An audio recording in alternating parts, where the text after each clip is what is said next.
मित्रों नमस्कार। हस्तक्षेप के अंतर्गत आज हम राजेंद्र यादव जी की वैचारिकी पर संवाद करेंगे। इस संवाद का तात्कालिक संदर्भ उनकी जन्म तिथि 28 अगस्त भी है। यदि राजेंद्र जी हमारे बीच होते तो 95 वर्ष के होते।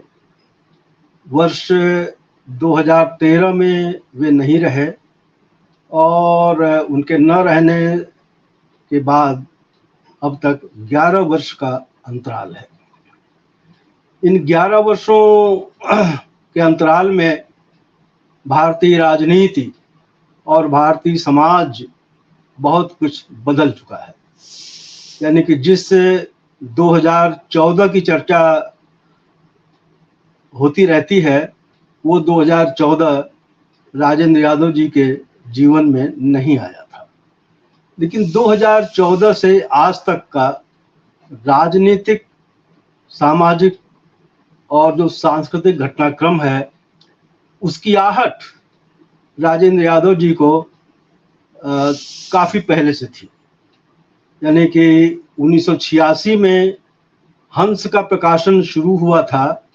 हंस के प्रकाशन से लेकर के अक्टूबर 2013 तक, यानी उनके जीवन काल तक का जो घटनाक्रम है भारतीय समाज का, वो भारतीय समाज का वो घटनाक्रम, राजनीतिक घटनाक्रम, सामाजिक घटनाक्रम, सांस्कृतिक घटनाक्रम, वो इन परिवर्तनों की आहट दे रहा था। भले ही यह संयोग हो कि हंस का प्रकाशन और भारतीय समाज के ये परिवर्तन एक साथ घटित हुए हों, क्योंकि अगर हम याद करें तो वैश्विक स्तर पर सोवियत यूनियन का विघटन, भारतीय सामाजिक राजनीतिक स्तर पर सामाजिक न्याय आंदोलन का मजबूत होना, सामाजिक न्याय की आवाज़ों को सुना जाना और सामाजिक न्याय के काट के लिए, उसके प्रतिविमर्श के लिए मंदिर का आंदोलन, यानी कि जो हिंदुत्व का आंदोलन था, यह भी उसी दौर में शुरू हुआ। यानी कि 6 दिसंबर 1992 इसे एक विभाजक रेखा मान सकते हैं धर्मनिरपेक्ष राज्य और धर्म आधारित राज्य के बीच की। वो घटना भी इसी बीच हुई।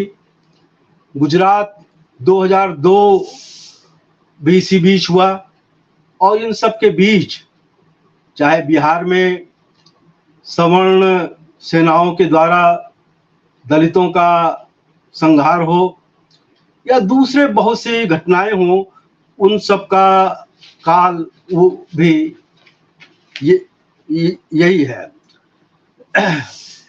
इतिहास का पुनर्लेखन, गणेश का दूध पीना, भारतीय जनता पार्टी का पहली बार सत्ता में आना, वह सब इसी दौर में है। राजेंद्र यादव जी इन सारी घटनाक्रमों को दर्ज कर रहे थे हंस में अपनी टिप्पणियों के माध्यम से, अपने संपादकियों के माध्यम से, अपने लेख की हस्तक्षेप के माध्यम से। लेकिन इन सब का दर्ज किया जाना महज कुछ घटनाओं का दर्ज किया जाना नहीं था। इसके माध्यम से वो भारतीय समाज, भारतीय संस्कृति का विश्लेषण भी कर रहे थे, धारदार तरीके से कर रहे थे और इसके साथ साथ उनका व्यक्तित्वांतरण भी हो रहा था।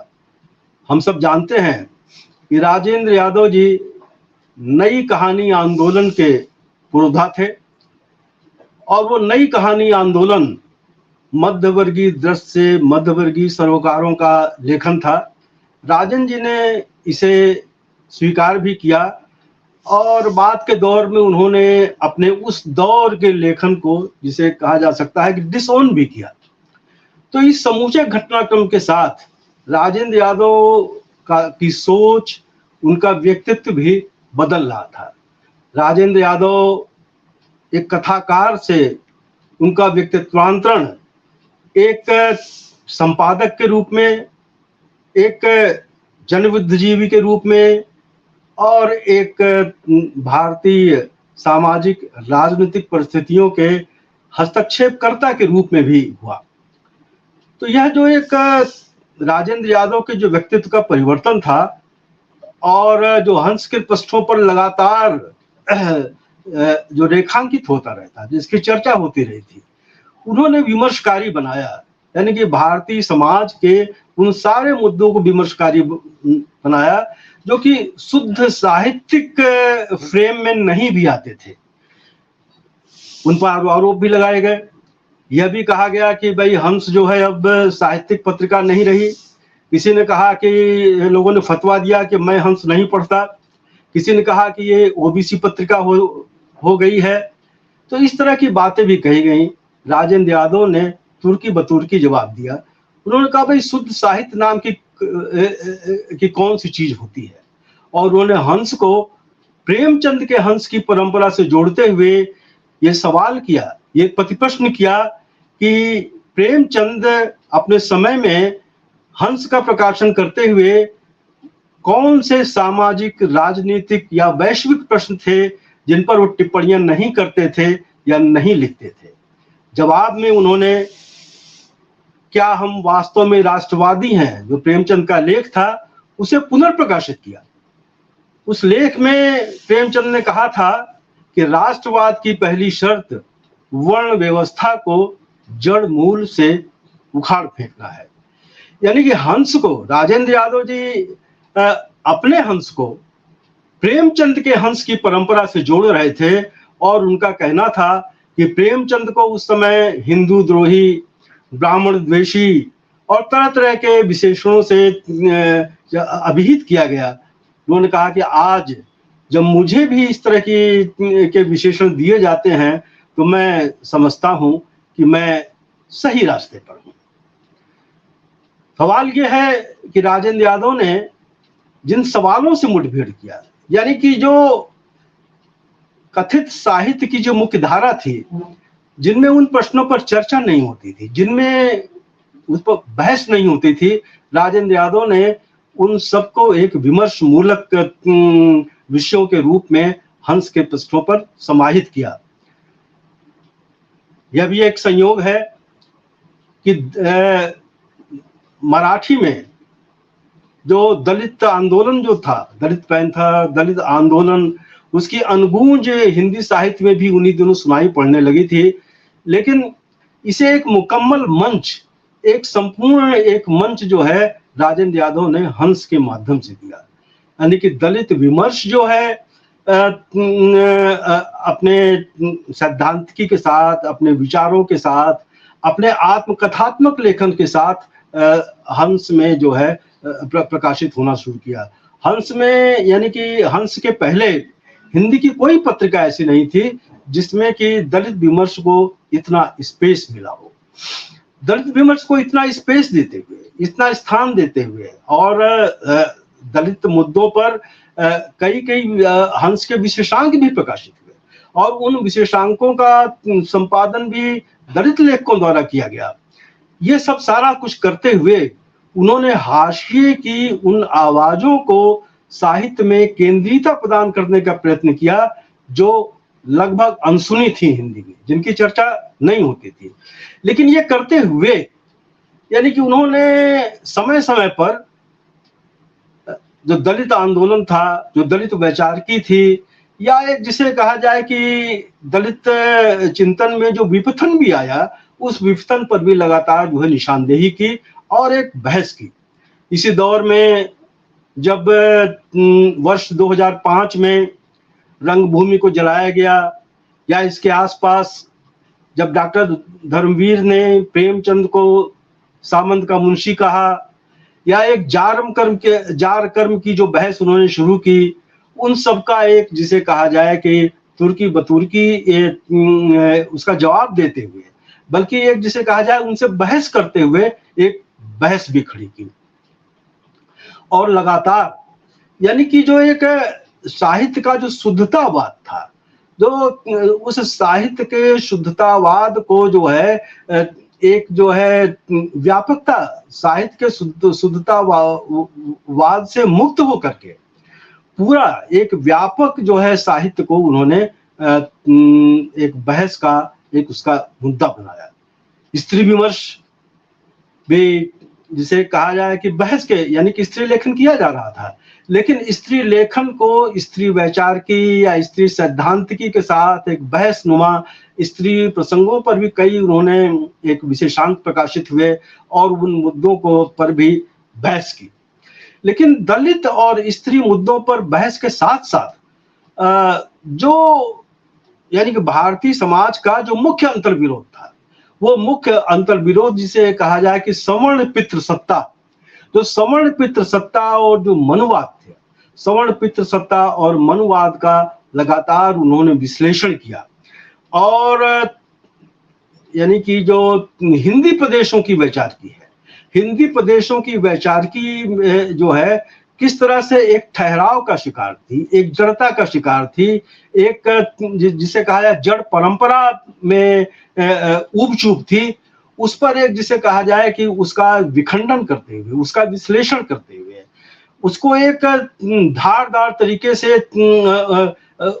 उसका पथ विमर्श रचते हुए राजेंद्र यादव ने, यानी कि जिस चीज की चर्चा नहीं होती थी, मनुवाद की चर्चा या एक वर्णाश्रमी सत्ता संरचना की चर्चा, ये प्रायः बहस के बाहर थी। राजेंद्र यादव जी इसे हंस के पृष्ठों के माध्यम से बहस के केंद्र में लाए। इसके साथ साथ यही वो समय था जबकि मंडल का विमर्श, आरक्षण का विमर्श सामने था। हिंदी के मध्यवर्गीय जो बुद्धिजीवी थे, कथित मुख्य धारा के बुद्धिजीवी थे, या तो इसके समर्थन में आकर के खड़े हुए या कुछ ने मौन धारण कर लिया।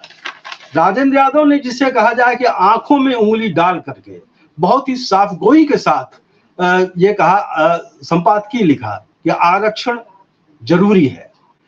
उन्होंने आरक्षण क्यों जरूरी है, आरक्षण महज एक कुछ पदों का, कुछ रोजगारों का, कुछ शिक्षा के अवसरों का ही आरक्षण नहीं था।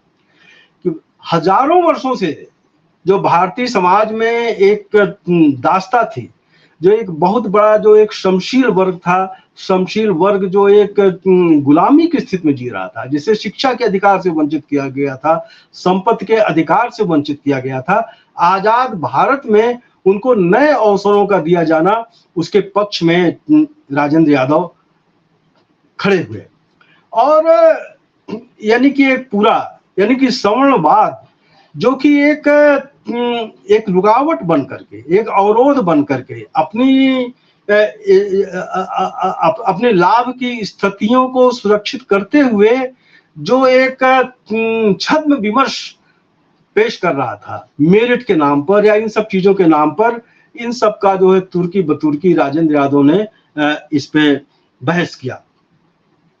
ये बहस करते हुए उन्होंने जो यानी कि जो हिंदी बुद्धिजीवियों की या हिंदी क्षेत्र की जो एक सबसे बड़ी एक बाधा थी, एक जिसको कहते हैं मानसिक बाधा, सांस्कृतिक बाधा, या एक लंबे समय से जो चले चलते आए हुए मूल्य थे, उनकी जो जकड़बंदी थी, उन जकड़बंदी को उन्होंने तर्कों के साथ जो है उसे जो है उसकी काट प्रस्तुत की और उससे बहस प्रस्तुत की। एक हिंदी समाज, यानी हिंदी समाज में जो जड़ता थी, यानी वो चाहे या पारंपरिक जो समझ थी, यानी हिंदी समाज के जो बौद्धिक थे, चाहे विद्यानिवास मिश्र रहे हों, निर्मल वर्मा रहे हों, नरेंद्र कोहली रहे हों, या इस तरह के जो दूसरे यथास्थितवादी लेखक, चिंतक, विचारक थे, वो किस भूमि पर खड़े होकर के अपनी रचना कर रहे हैं और वो रचना करते हुए कितने बड़े जो है भारतीय समाज का जो है की अनदेखी कर रहे थे, इसको उन्होंने विमर्शकारी बनाया। और इतना ही नहीं, अपने बीच के यानी कि जो साहित्य की मुख्य धारा के जो प्रगतिशील धारा के भी जो लोग थे, उनके भी मौन को उन्होंने जो है रेखांकित किया। यानी डॉक्टर नामवर सिंह से भी उन्होंने बहस की आरक्षण के सवाल पर या इस तरह से दूसरे सवाल को। यानी डॉक्टर रामविलास शर्मा एक जिसे कहा जाए कि इस दौर के चिंतन के शीर्ष व्यक्तित्व थे, शीर्ष साहित्यिक व्यक्तित्व थे, और उन्होंने हिंदी नवजागरण की एक सैद्धांतिकी रची थी। और उस हिंदी नवजागरण की सैद्धांतिकी के आधार पर उन्होंने 1857 भारतीय हरिश्चंद्र और इसके बाद के लेकर के साहित्य और भारतीय समाज का विश्लेषण किया था। ये राजेंद्र यादव का ही साहस था कि डॉक्टर रामविलास शर्मा के इस चिंतन को, उस हिंदी नवजागरण को राजेंद्र यादव हिंदू नवजागरण कह सके थे। इतना ही नहीं, यानी कि राजेंद्र यादव ने यह भी कहा कि डॉक्टर रामविलास शर्मा का जो इन दिनों वैदिक अध्ययन है, वो वैदिक अध्ययन हिंदुत्ववादियों के लिए सबसे बड़ा शस्त्रागार साबित होने जा रहा है। यानी कि इतनी साफगोई के साथ, यानी कि हिंदुस्तान आजादी के बाद के दौर में किस तरह से उसका एक नया उल्था हो रहा था, राजेंद्र यादव ने इसकी भी इस पर भी एक उंगली रखी। एक जो सुखासीन समाज था, यानी कि जो एक हिंदी साहित्य का जो सुखासीन समाज था, जो इन चीजों को साहित्य के दायरे में लाना नहीं चाहता था, इन पर चर्चा भी नहीं करना चाहता था, राजेंद्र यादव ने हंस के माध्यम से उन बहसों को जो है केंद्रीयता प्रदान की। और हिंदुत्ववाद लगातार उनके निशाने पर था। यानी कि आज जिस हिंदू राष्ट्र का खतरा हम देख रहे हैं, ये हिंदू राष्ट्र की निर्मित किन विचारों के आधार पर और कौन सी सोच के आधार पर भी राजेंद्र यादव जी लगातार इसका विश्लेषण कर रहे थे। उन्होंने एक लेख लिखा, काश मैं राष्ट्रद्रोही होता। यानी कि 1857 से लेकर के बाद के दौर का विश्लेषण करते हुए उन्होंने एक हिंदुत्ववाद और जो एक जिसे सांस्कृतिक राष्ट्रवाद वो कह रहे थे, सांस्कृतिक राष्ट्रवाद नाम की कोई चीज है नहीं। वो सांस्कृतिक राष्ट्रवाद नाम की जो चीज है वो हिंदुत्व वर्णाश्रमी व्यवस्था है, उसी का दूसरा नाम है। उन्होंने कहा सांस्कृतिक राष्ट्रवाद से बहस करने के लिए एक हिंदू वर्ण व्यवस्था पर हमें जो है बहस करनी होगी। तो हिंदू वर्ण व्यवस्था यानी कि जो यानी कि राजेंद्र यादव के समय में जो भारतीय जनता पार्टी का शासन था, जिस तरह से शिक्षा में, जिस तरह से इतिहास में दखलंदाजी कर रहा था, जिस तरह से एक जिसे कहा जाए कि अपनी वैचारिकी को समूचे एक चिंतन में जो है शामिल कर रहा था। यानी विश्वविद्यालयों में जिस तरह से, विश्वविद्यालयों के हिंदी विभागों में जिस तरह से जो है एक पारंपरिक रूप से जो एक हिंदूवादी जो चिंतन था, बिना कहे यानी कि बिना घोषणा के उस हिंदूवादी चिंतन किस तरह से उन हिंदी विभागों के लिए खाद पानी था। ये राजेंद्र यादव जी का ही साहस था कि वो कह सके कि विश्वविद्यालयों के हिंदी विभाग खूब मंडूकता की खेती है, या इस तरह का के वाक्य कह सके। तो राजेंद्र यादव ने उन स्थानों पर उंगली रखी, उन चीजों को चिन्हित किया जहां पर की चर्चा नहीं की जाती थी। यह करते हुए जाहिर है कि राजेंद्र यादव जिस वर्ग से आए थे, वो वर्ग जो है इसकी अनुमति नहीं देता था। उन्होंने अपने आप को जिसे कहा जाए कि वर्गांतरित किया, एक वर्गच्युत हुए, और राजेंद्र यादव स्वयं मध्यवर्ग के उपज थे। उन्होंने इसके लिए जो है मध्यवर्ग की चीरफाड़ की, मध्यवर्ग की पड़ताल की। उन्होंने कहा कि आज का जो भारतीय मध्यवर्ग है, ये मध्यवर्ग वही नहीं है जो आजादी के पहले का मध्यवर्ग था।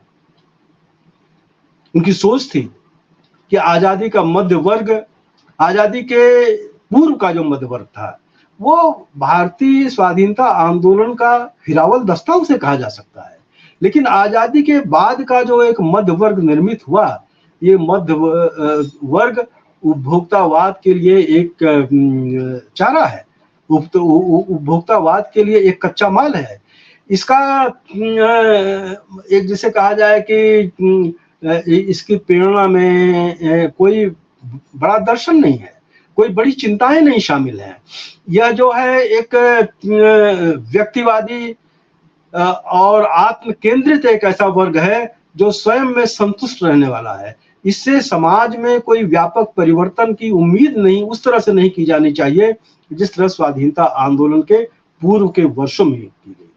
तो इस मध्य वर्ग का विश्लेषण करते हुए, इस मध्य वर्ग को स्वार्थी और अपने दुनिया में लिप्त रहने वाला और भोगवाद के दर्शन में लिप्त होने वाले इस वर्ग के रूप में एक सुखासीन समाज के रूप में इसको परिभाषित करते हुए राजेंद्र यादव ने एक थोड़ा पहले जाकर के, यानी कि जो भक्ति आंदोलन था, भक्ति आंदोलन के उन तत्वों तक वो गए, यानी कि वो कबीर की परंपरा, रैदास की परंपरा, मीरा की परंपरा, इन परंपराओं के साथ उन्होंने कहा कि भाई या तो उस दौर में जो श्रमशील संत थे, ये श्रमशील संत या स्त्रियां, इन्होंने जो एक भक्ति के ही मुहावरे में और व्यापक धर्म के ही मुहावरों में जो ब्राह्मणवाद को चुनौती दी, वर्णाश्रम व्यवस्था को जो चुनौती दी, तो आज जो है मुक्ति का रास्ता, यानी आजादी के बाद जो है भारतीय समाज की मुक्ति का रास्ता, यानी सिद्धोनाथों ने जहां से शुरू किया था, तो आज दलित है, स्त्री है, आदिवासी हैं, ये आज के नए समाज के परिवर्तनकामी समूह हैं। इन समूहों से संबोधित हुए बिना, इनको साथ लिए बिना भारतीय समाज में किसी बड़े परिवर्तन की और बड़ी किसी उसकी चाहत की उम्मीद नहीं की जा सकती है। ये करते हुए राजेंद्र यादव ने समूची, एक जिसे कहा जाए कि हिंदी साहित्य की, हिंदी समाज की एक समूची सोच को उन्होंने जो है एक आमूल चूल उस सोच में परिवर्तन किया। ये राजेंद्र यादव ही कह सकते थे कि 20वीं सदी अगर गांधी की थी तो 21वीं सदी अंबेडकर की है। यानी कि गांधी के बाद अंबेडकर को एक सबसे बड़े भारतीय नायक के रूप में प्रतिष्ठित करना किसी व्यक्ति की प्रतिष्ठा नहीं थी या उस विचार की प्रतिष्ठा थी, लेकिन ये करते हुए मार्क्स का दर्शन, यानी कि राजेंद्र यादव जो है मार्क्स के दर्शन से प्रेरित थे। और जब सोवियत यूनियन का विघटन हुआ, जब ये कहा जाने लगा कि अब साम्यवाद का अंत हो गया है, तो उन्होंने कहा कि समता, स्वतंत्रता, जो भाईचारे की जो विचारधारा है, जब तक उसकी जरूरत महसूस रहेगी तब तक जो है साम्यवाद भी जीवित रहेगा और मार्क्सवाद भी जीवित रहेगा। दलित वैचारिकी को केंद्रीयता प्रदान करते हुए तो उसका उन्होंने क्रिटिक भी किया। उसका क्रिटिक करते हुए उन्होंने कहा कि भाई ये दलित लेखन या दलित विचार महज पीड़ा की अभिव्यक्त नहीं है, या पीड़ा की अभिव्यक्त तो है ही, पीड़ा के साथ साथ इसमें संघर्ष भी जुड़ा हुआ है, लेकिन इस संघर्ष के साथ साथ जो है एक व्यापक बड़ा स्वप्न भी जुड़ा हुआ है। वो व्यापक बड़ा स्वप्न जो है समूचे सामाजिक बदलाव का है, और उन्होंने कहा कि यह अंबेडकर की वैचारिक से होता हुआ मार्क्स के दर्शन तक जाता है।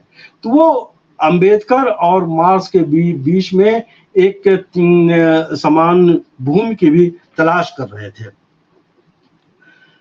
राजेंद्र यादव की स्त्री विमर्श को लेकर के कई बार कहा गया कि वो एक देह विमर्श को ज्यादा केंद्रीयता प्रदान करते। राजेंद्र यादव का कहना था कि स्त्री को लेकर के सबसे बड़ी कैद देह की है, तो सबसे बड़ी मुक्ति उसकी देह की ही होनी है। तो देह की मुक्ति का रास्ता देह तक नहीं सीमित रहता, बल्कि देह की मुक्ति का रास्ता एक व्यक्तित्वांतरण में बदलता है।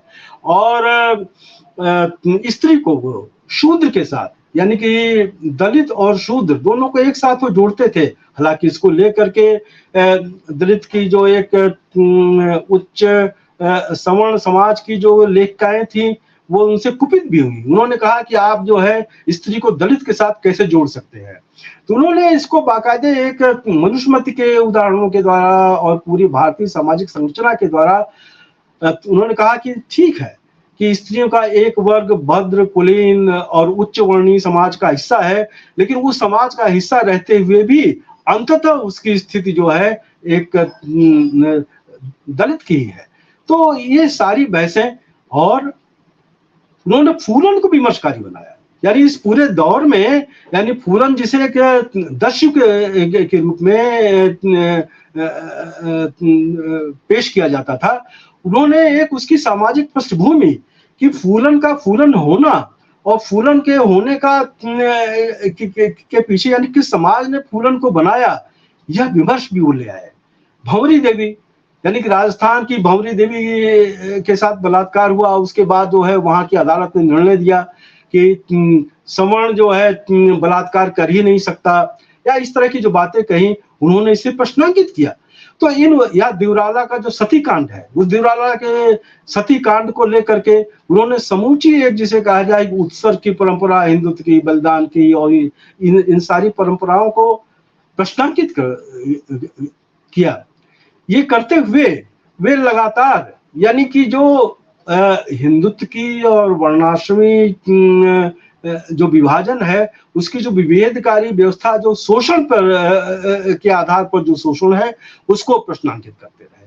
ये करते हुए राजेंद्र यादव ने हिंदी विमर्श को, हिंदी के साहित्यिक विमर्श को, हिंदी के सांस्कृतिक विमर्श को जो धार दी, वो धार यानी कुछ उसी तरह की थी, जिन शब्दों में कबीर कभी फटकारते थे, या कभी एक पश्चिम के उसमें कहें तो वाल्टेयर की याद आती है कि वाल्टेयर जो है बहुत सफाई के साथ अपनी बात कहते थे, लेकिन एक जनतांत्रिकता के साथ। उन्होंने कहा कि भाई हमें अपनी बात कहने का अधिकार है, तो दूसरा भी उसी तरह से अपनी बात कह सकता है। तो राजेंद्र यादव जो है एक पब्लिक इंटेलेक्चुअल की भूमिका में, एक जन बुद्धिजीवी की भूमिका में, एक मतलब कि हिंदी, ये कहा जा सकता है कि इस दौर में, यानी राजेंद्र यादव के पूर्व के दौर में, और राजेंद्र यादव जिस दौर में उपस्थित थे, उस दौर में किसी हिंदी के लेखक ने जन बुद्धिजीवी की उस भूमिका का निर्वहन नहीं किया जो राजेंद्र यादव ने किया था। आज अक्सर कहा जाता है कि भाई हिंदी समाज में, हिंदी साहित्य में विमर्श नहीं है, बहसें नहीं हैं। तो राजेंद्र यादव ने सन 86 से लेकर के 2013 के वर्षों में हंस के पृष्ठों पर जो बहसें की, जो विमर्श किया, वो बहस और विमर्श जो है अपने समय के साथ जो है जिसे कहा जाए काल कवलित नहीं हो गए। उनकी प्रासंगिकता पहले से अधिक आज मौजूद है, पहले से अधिक प्रासंगिक है वो बहसें और वो विमर्श। लेकिन उन बहसों के लिए, उन विमर्शों के लिए एक लेखक को या एक बौद्धिक को एक समग्र बौद्धिकता अख्तियार करनी पड़ेगी। यानी ये नहीं है कि आप हिंदू राष्ट्रवाद से तो लड़ना चाहते हैं, हिंदू राष्ट्रवाद से तो आप मुक्ति चाहते हैं, लेकिन आप दलित प्रश्न पर, आप आरक्षण के प्रश्न पर, आप मनुवाद के प्रश्न पर मौन धारण कर लेते हैं। राजेंद्र यादव का साफ कहना था कि सांप्रदायिकता की लड़ाई वर्णाश्रम और मनुवाद के बिना नहीं लड़ी जा सकती। लेकिन इसके साथ ही साथ इस्लाम के बारे में, यानी कि के बारे में भी वो बराबर के साथ एक, जिसे कहे, आलोचनात्मक होते थे। उनका ये कहना था कि आज के दौर में इस्लाम एक जो है बंद धर्म है। आखिर क्यों नहीं सवाल किए जाने चाहिए, वो चाहे शरीयत का प्रश्न हो, चाहे दूसरे सवाल हो, इन पर खुली बहस होनी चाहिए। और वो ललकारते थे कि अगर जो है इस्लाम को आज का धर्म होना है तो उसे खुलना पड़ेगा, अपने यानी एक खुली बहस का हिस्सा लेना पड़ेगा। इसके लिए राजेंद्र यादव पर उंगलियां भी उठाई गई। लेकिन राजेंद्र यादव जो है, यानी कि जब वो धर्म की बात करते थे, वो इस बात को मानते थे कि बहुसंख्यक धर्म होने के कारण जो है एक अल्पसंख्यक धर्म के लिए बहुसंख्यक धर्म यानी हिंदुत्ववाद, हिंदू राष्ट्र की चुनौती एक बड़ी चुनौती है। लेकिन उसके साथ साथ हिंदू सांप्रदायिकता पर चोट करते हुए वो इस्लाम या मुस्लिम सांप्रदायिकता को भी अपने सवालों के घेरे में खड़ा करते थे। तो एक राजेंद्र यादव की सोच, राजेंद्र यादव की वैचारिकी एक विभाजित वैचारिकी नहीं थी। एक संपूर्णता में, अगर उसको आप कहें कि धर्मनिरपेक्ष राज्य की स्थापना के लिए, या जो धर्म आधारित जो देश बनने की जो आशंका थी, उस आशंका को निर्मूल करने के लिए जो उनका चिंतन था, वो एक संपूर्ण चिंतन था। वो इस्लाम को, ईसाइयत को या हिंदुत्व को लेकर के समान तरीके से जो है, समान तरीके का अर्थ ये है कि उनके जो जड़वादी मूल्य थे, जो ठहराववादी मूल्य थे, उसको करते थे। लेकिन सर्वाधिक उनके निशाने पर हिंदुत्ववाद था, हिंदू राष्ट्र था, क्योंकि हिंदू राष्ट्र या की अवधारणा या हिंदुत्व जो है आज के समय की सबसे बड़ी चुनौती बनने वाला है। तो आज जब हम राजेंद्र यादव को उनकी जन्मतिथि से जोड़ करके हम याद कर रहे हैं, तो मैं समझता हूं कि राजेंद्र यादव ने जो बहसें की, जो विमर्श किया, जिन मुद्दों पर चर्चा की, आज उन मुद्दों पर, उन बहसों को और उन्हें विमर्शकारी बनाने की आवश्यकता है। आज आवश्यकता इस बात की है कि आज हिंदुस्तान को लेकर के या जो दूसरे इस तरह के मुद्दे हैं, इन मुद्दों को लेकर के नीर शीर विवेक के साथ हो क्या रहा है? हो क्या रहा है कि हम बहुत से मुद्दों के प्रति जो है एक चुप्पी साध लेते हैं। हम ये करके ये साहित्य के मुद्दे नहीं है, इनके बहस के मुद्दे, यानी कि इतनी पत्रिकाएं निकल रही है। यानी कि राजेंद्र यादव को भी उनकी जन्म तिथि पर, उनकी पुण्य तिथि पर याद तो किया जाता है।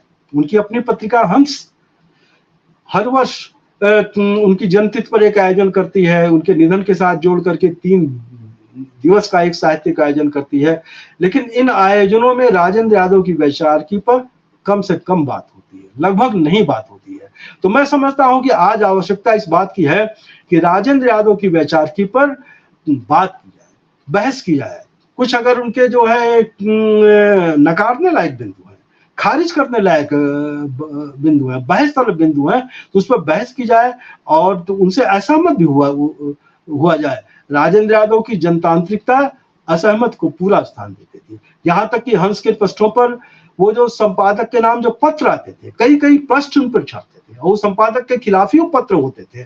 तो ऐसा जनतांत्रिक व्यक्तित्व जो कि अपने हंस के पृष्ठों पर या अपने संपादकीय कक्ष में बैठ करके अपने विरुद्ध ही जो बहसों को निमंत्रित करता रहा हो, ऐसा जनतांत्रिक व्यक्तित्व हमारे बीच रहा है और उसकी सोच आज भी प्रासंगिक है, जरूरी है। और उसकी सोच के माध्यम से मैं समझता हूं कि आज हम जो रोना रोते हैं कि इस दौरान कोई बहस नहीं है, जिस दौरान सर्वाधिक बहसें होनी चाहिए थी, सर्वाधिक विमर्श होने चाहिए थे, वो उस दौरान हिंदी का साहित्य जो है बहस मुक्त है, विमर्श मुक्त है। तो अगर बहस और विमर्शों से एक बार फिर जुड़ना है तो हमें राजेंद्र यादव के ने जिन बहसों को शुरू किया था, जिन विमर्शों को शुरू किया था, उन विमर्शों और बहसों के नजदीक एक बार फिर जाना होगा। और मैं समझता हूं यही राजेंद्र यादव की स्मृति और उनकी श्रद्धांजलि के लिए एक सबसे बेहतर हमारी भूमिका होगी। मैं समझता हूं कि हिंदी समाज राजेंद्र यादव को उनकी वैचारिकता के माध्यम से, उनके विचारों के माध्यम से, उनके वैचारिक अवदान के माध्यम से याद करेगा। धन्यवाद मित्रों।